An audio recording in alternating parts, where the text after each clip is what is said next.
Tuhan bersamamu. Inilah Injil suci menurut Lukas.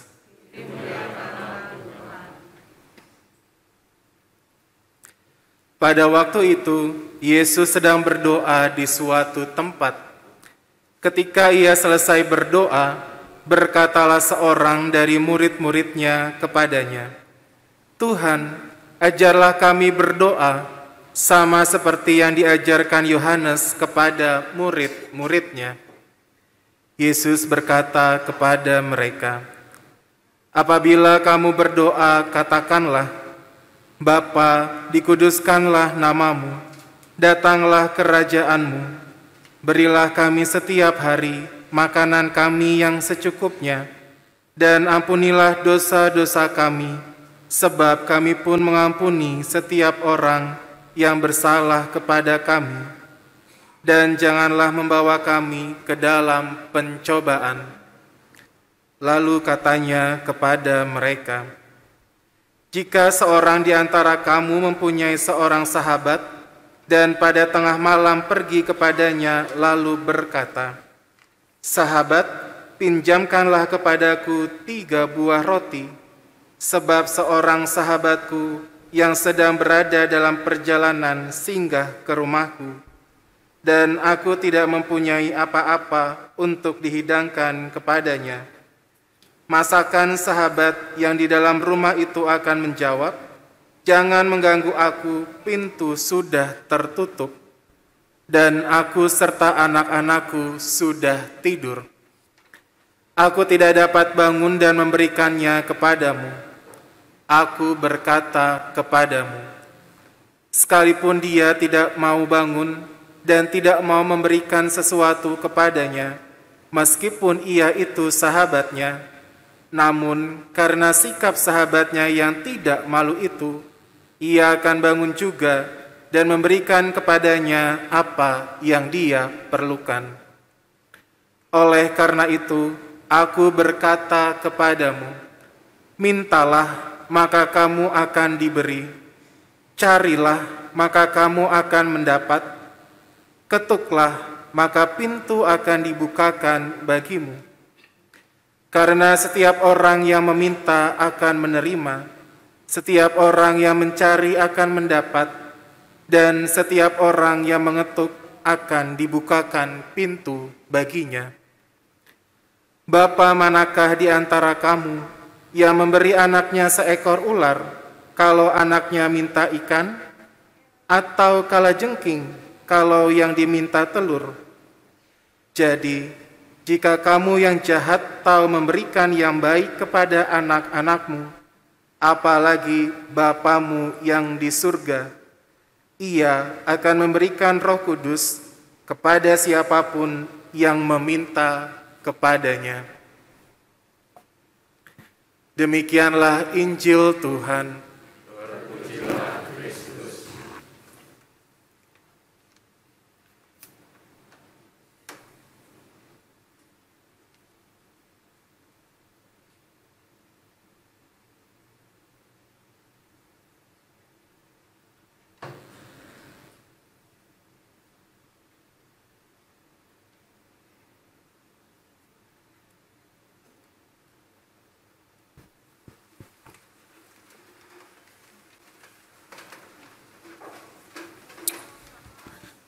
Suster, Bapak, Ibu, Saudara-saudari yang terkasih, selamat sore.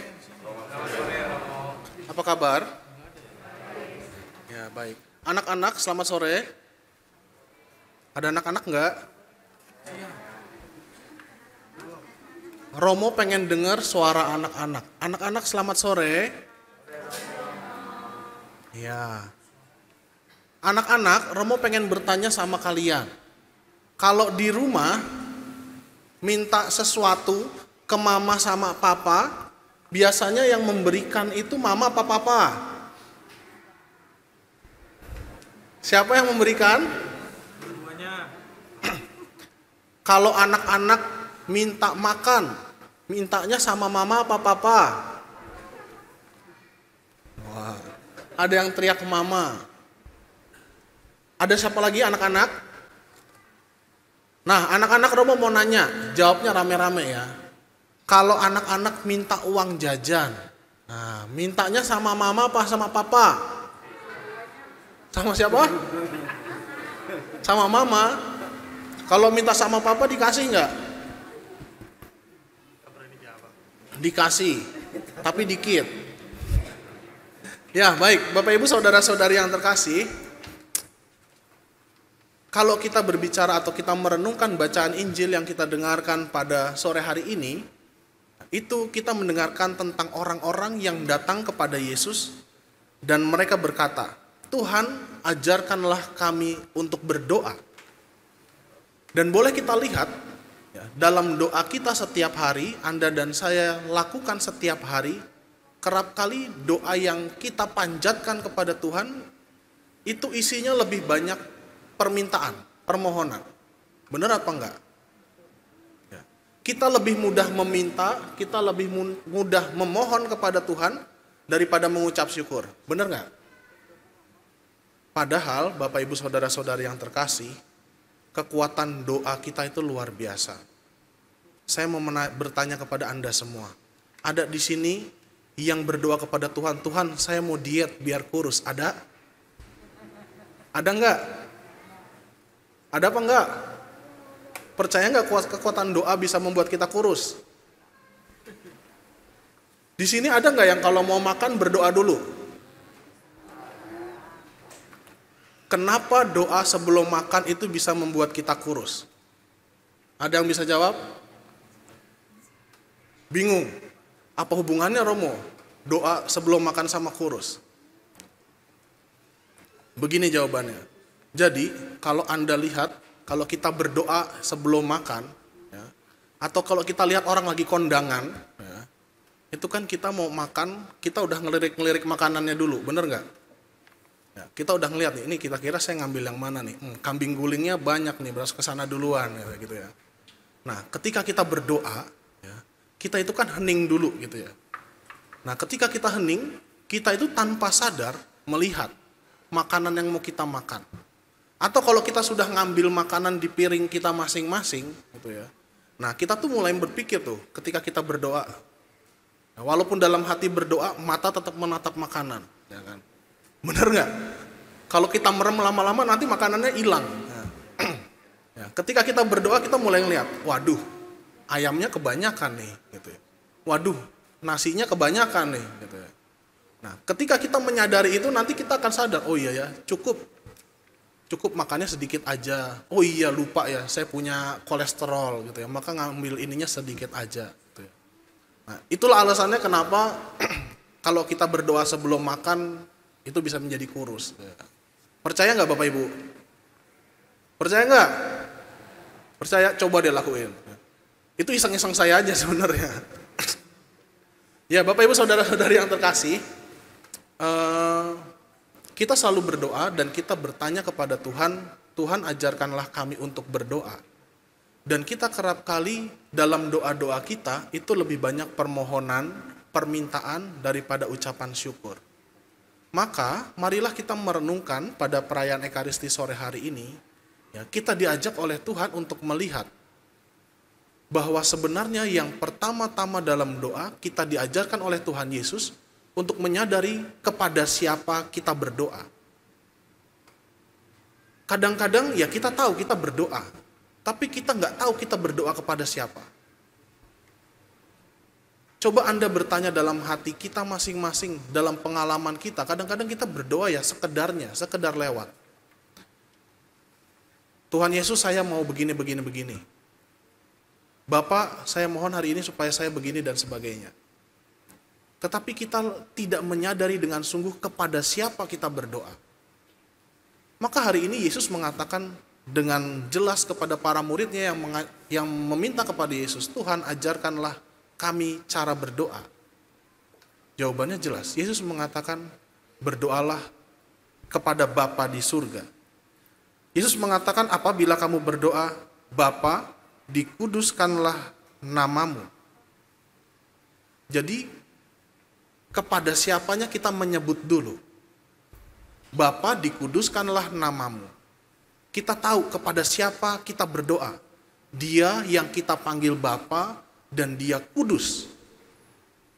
Maka ketika kita berdoa Bapa kami yang ada di surga, kita tahu kepada siapa kita berdoa.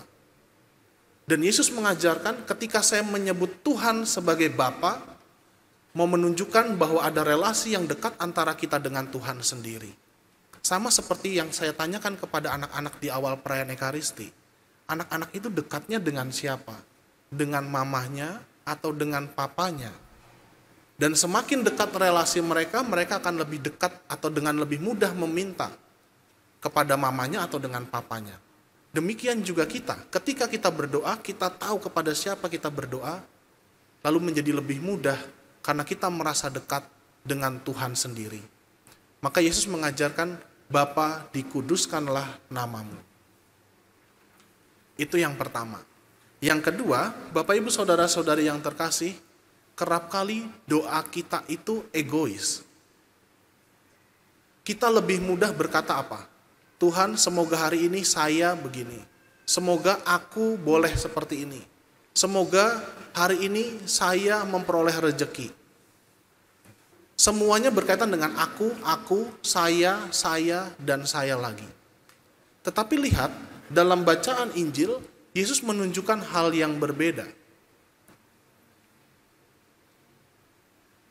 Di sini Yesus mengatakan ya, apabila kamu berdoa, Bapa dikuduskanlah namamu, datanglah kerajaanmu. Lalu Yesus mengatakan begini, berilah kami setiap hari makanan kami secukupnya. Atau kita juga bisa melihat Bapa kami yang biasa kita doakan. Berilah kami. Ada kata kami di sana. Bukan berilah aku, berilah saya makanan, bukan. Tetapi berilah aku makanan yang secukupnya hari ini. Artinya apa? Di dalam doa Bapa kami yang kita doakan, itu bukan lagi soal egoisme diri. Makanan, rejeki, keselamatan yang Tuhan berikan bukan sekedar untuk diriku, diri saya, tetapi untuk kami, kita semua. Maka ketika Bapak Ibu berdoa Bapa kami, ketika nanti kita menyanyikan lagu Bapa kami, setiap kita berkata berilah kami, kata kami yang kita sebutkan, sebenarnya kita sedang berdoa bersama. Kita berdoa bersama gereja. Jadi permohonannya bukan permohonan saya pribadi, tetapi menjadi permohonan semua orang. Dan di dalam makna di balik kata kami itu, kita mau mengambil bahwa bukan hanya bagi saya sendiri, tapi saya ingin semua orang itu boleh merasakan keselamatan. Semua orang boleh juga menerima rejeki sama yang seperti saya terima. Itu contoh dalam doa Bapa kami. Dan contoh yang lain adalah dalam doa yang dipanjatkan Abraham kepada Tuhan dalam bacaan pertama. Itu adalah contoh doa orang yang dewasa. Dia berdoa bukan untuk dirinya sendiri, tetapi sekali lagi dia berdoa untuk keselamatan semua orang. Nah, maka suster, Bapak Ibu Saudara-saudariku yang terkasih, marilah kita merenungkan dalam perayaan Ekaristi sore hari ini makna doa dalam hidup kita setiap hari.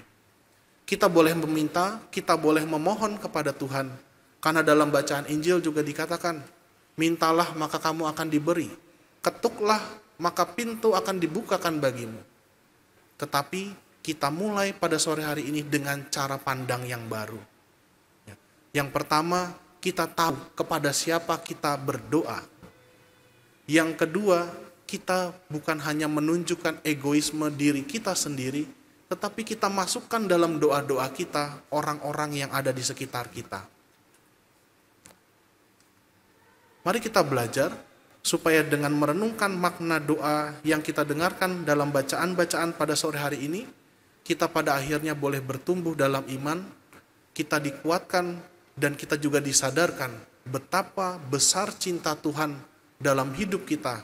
Karena pada akhirnya Tuhan ingin juga sama seperti kita semua, pengen bukan hanya kita saja yang menerima keselamatan, bukan hanya kita saja yang menerima rejeki hari ini, tetapi juga semua orang yang kita kenal maupun yang tidak kenal. Mari kita hening sejenak, kita merenungkan makna doa dalam hidup kita, sambil nanti kita praktekkan ketika kita berdoa atau menyanyikan lagu Bapa Kami, kita merenungkan dengan sungguh makna doa yang dipanjatkan di dalam hati kita, di dalam mulut kita, tetapi sesungguhnya itu doa kita bersama gereja. Kita hening sejenak.